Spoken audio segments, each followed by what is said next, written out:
আসসালামু আলাইকুম। আজকে আপনাদের সাথে আমি একটি ট্রিক শেয়ার করব। দেখেন, এটা এক গ্লাস পানি।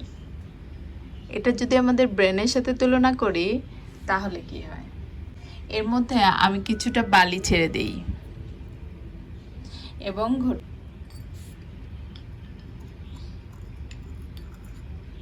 এটা কি ঠিক ময়লাতে ভরে গেছে না? একটু সময় দেন, কি হয়? সময়ের সাথে কিন্তু আমাদের এটা ঠিক হয়ে গেল, তাই না?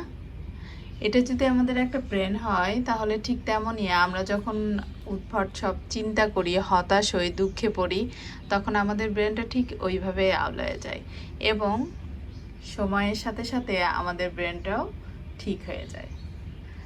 সো নো চিন্তা, ডু ফুর্তি।